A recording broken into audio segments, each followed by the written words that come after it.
Hey fools, Big T here, and I'm back with another video. And in this video, we are going to be discussing the value of games. It kind of seems like every time a newer game comes out that maybe has a 2D art style, we kind of have this debate about what's the value of the game and whatnot. And so I just want to talk about that. I saw a tweet by Real Gamer 27 like a day ago. I kind of want to talk about that, so I was going to make a video, and then before I got to making my video, I saw that OJ from Player Essence put up a video about it. I did not watch it because I didn't want to be influenced by his video. I will go back and watch it after this one, so we may cover the same things here and there. So just so you guys know ahead of time, it's not, first of all, it's not a response to his video. It's more of a response to the tweet and kind of the sentiment. I've seen other people make videos about it, so I kind of wanted to throw my hat into the ring, if you will. So let's talk about that. A game isn't disqualified because it's 2D, because you are Xing out a lot of games if you're going to disqualify it as a $60 price if you charge, or if it's a 2D game. So for one, we can look at a game like, or a game series like Street Fighter. For the most part, those games are on a 2D plane. Sure, some of them have, graphical styles that are more realistic, but not really. I mean, they're mostly anime style. If you look at the last one, what is it, Street Fighter 5? Didn't really have a lot of content there. And I believe it was a full price, and a lot of people complained about that because they kind of rushed it out for Evo or whatnot, and the game was still $60, and a lot of people didn't feel like it was worth it. Now, there's a modern game with modern visuals that wasn't worth $60, but it had nothing to do with it being a 2D game or a fighter. It's just the fact that the content wasn't there. We know what to expect when we go after a Street Fighter game, and so the content wasn't there for a lot of people. Definitely wasn't there for me. And if you want to look at another 2D fighter, one that's arguably bigger than Street Fighter, the Street Fighter series, is this game. Smash Ultimate has what, 75 plus characters in it. It obviously has all the bells and whistles of online. Not the greatest in some aspects, but it is what it is. It is Smash Ultimate. It's a fighting game. It's on the 2D plane. Yes, the visuals are, the character models and the backgrounds are 3D for the most part, but it's a game that's on the 2D plane. If you're going to say 2D games aren't worth $60, you're disqualifying this as well. But I would argue that most people, especially Smash fans, would think this is definitely worth $60. They think this is probably worth more than $60 with all the content that's in this game, and there is a ton. Now, this game wasn't $60. It was a $40 game made by one guy, which is amazing. I would have happily paid $60 for this game because I felt like it's worth it. This is one of the best Metroid style, and I'm not going to say Metroidvania. I don't care if you don't like it. I know a lot of people get upset because I don't say Metroidvania. This is a Metroid style game, obviously very influenced by Metroid. And to me, this is definitely worth $60. I would have happily paid $60 for it, but he only asked, what was it, 30? 30 or 40? I think 40 for the physical copy. So yeah, somebody else might look at it and say, oh, that's a Super Nintendo game that's HD. It's not worth it. So again, that's a subjective thing, And then you look at a game like Starlink Battle for Atlas. This game, I paid $75, and it came with the R-Wing and whatnot, a couple of figures and some weapons and stuff. And I happily paid $75 for it because I felt like this game was worth it. I was very interested in this game before it came out. And when it came out, I jumped on it. It didn't sell very well. And the game is really marked down now.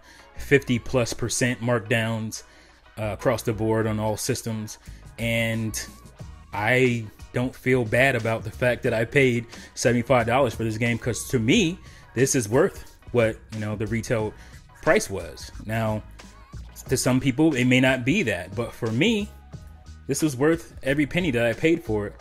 And even though you can get it a lot cheaper now, and that happens sometimes. Sometimes games come out, they don't sell well, or maybe they do sell well, but a couple months later they don't hold the value and they're half price or less. So, but I was happy to pay for this, and it didn't bother me doesn't bother me one bit that it's cheaper now. I paid for what I thought it was worth. And here's a game that's gonna, you can link pretty closely to the visual style because it's kind of pseudo top down. Mario plus Rabbids Kingdom Battle. I got all of my $60 out of this game happily. Now somebody else might look at this game and be like, it's not my cup of tea.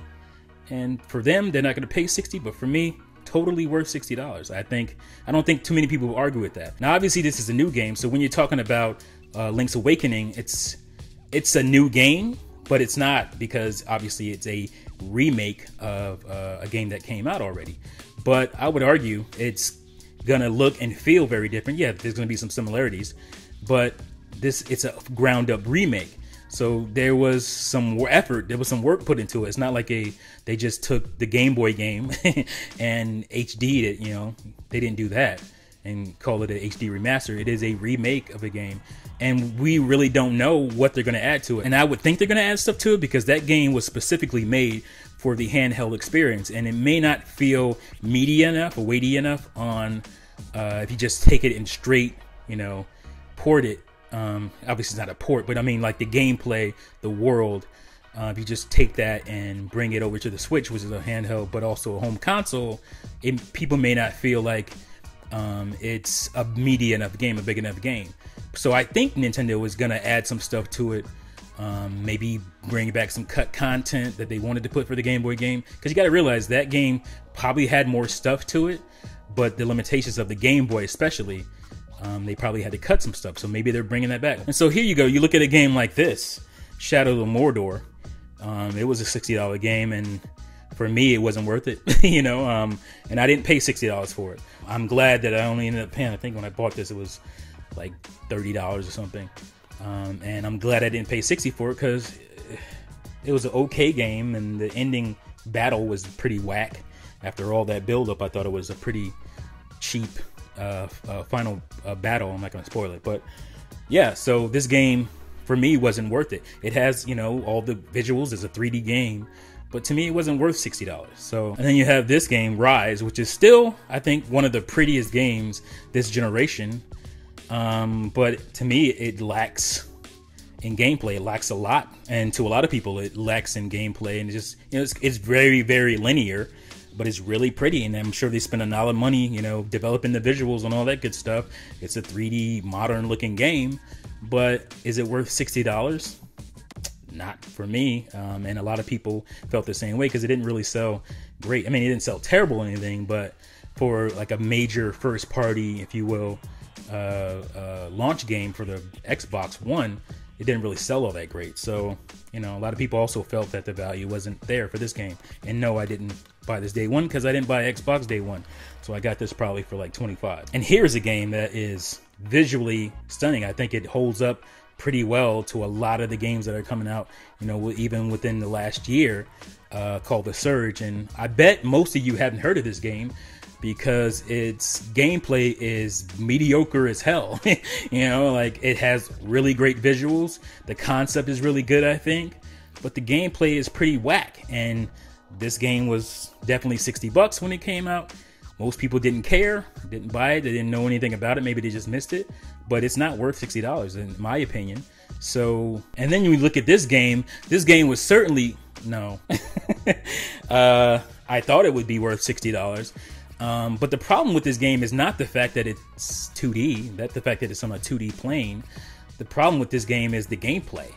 I happily pay $60 for Kirby games. I'm a huge Kirby fan. I love the character, I love the games. So I'm happy to pay $60 for a new Kirby game, a console full-fledged Kirby game. But the problem is that this game's gameplay isn't, what it should be. And, especially with it being a 2D game, it wasn't even 60 frames. Like, that's kind of whack. That doesn't bother me the most because I'm just nitpicking that because of the what it did lack as a game. I feel like this game was worth it. But it wasn't because it was 2D. It's because I didn't feel like it was worth it. I can go back into like games from the PS4 I don't own. Like, what was that game? Order 1886. Still one of the best looking games this gen. Was that game worth $60? No, it was not.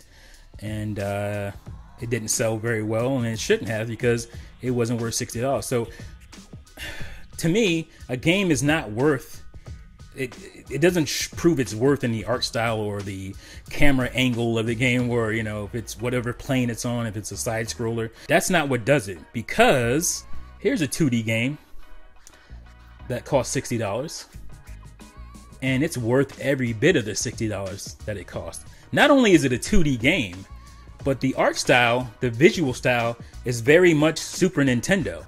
So it's a 2D game with a Super Nintendo style to it. Obviously, there's modern stuff, you know, with effects and whatnot. This is probably the best example of how that idea of the camera angle or the plane that the game is on, if it's 2D or 3D or not. This is a huge example of why that doesn't matter, because this game's content, the world, the story is so worth the $60 price tag. I'd buy this again today for $60 if I didn't have it. So this may not be worth it for some people. Some people might look at it, and I'm sure a lot of people did, and say that's a Super Nintendo game, you know, with HD. And to me, that's not worth $60. But for me, it was. And for a lot of RPG fans, it was. We were very excited for this game when we saw it. We wasn't looking at, oh my God, it's a 2D RPG. No, we looked at it and we said, the content looks really good, and this game is worth it. It looks like they put a lot of heart into this game, and that's all that matters. So when you look at Zelda, especially, Zelda is a top tier first party IP. And on Nintendo's home console, if they're going to do a remake, the oldest remake Nintendo's ever done. Before this, it was what, Super Mario All-Stars on Super Nintendo. This is why a lot of people are really excited for this, is because this is an old classic that's going to look brand new. And for those who might have missed it on the Game Boy, because it was a Game Boy Color game, Game Boy and Game Boy Color.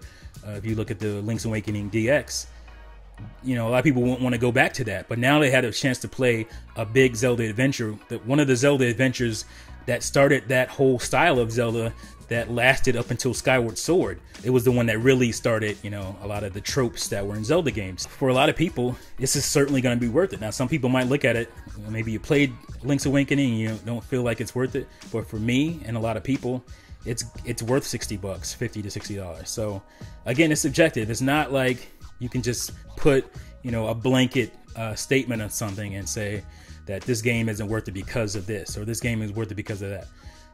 For me, it's about the content. It's about the value of the IP itself. Obviously, a game like, I don't know, Shadow of the Colossus. It came out. It was a remake of the game.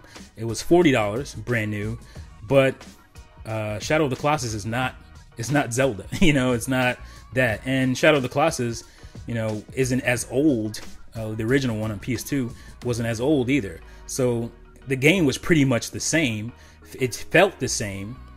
Just the graphics were obviously updated for a remake. So again, it's pretty subjective when it comes to this stuff. It's not about being fanboy or any of that stuff. Because I think I'm pretty fair when it comes to the Nintendo. Obviously, I'm a Nintendo fan, but I think a lot of people get upset when I, you know, take them to task on things, because I like to be fair. And so that's why I'm making this argument here. The value is determined by you. Now, if you look at like Donkey Kong Country, Tropical Freeze and whatnot, that kind of stuff, that's just a re-release of a game that was $20 on your last console. So for me, that's different. This is a remake of a game that's 25 years old plus.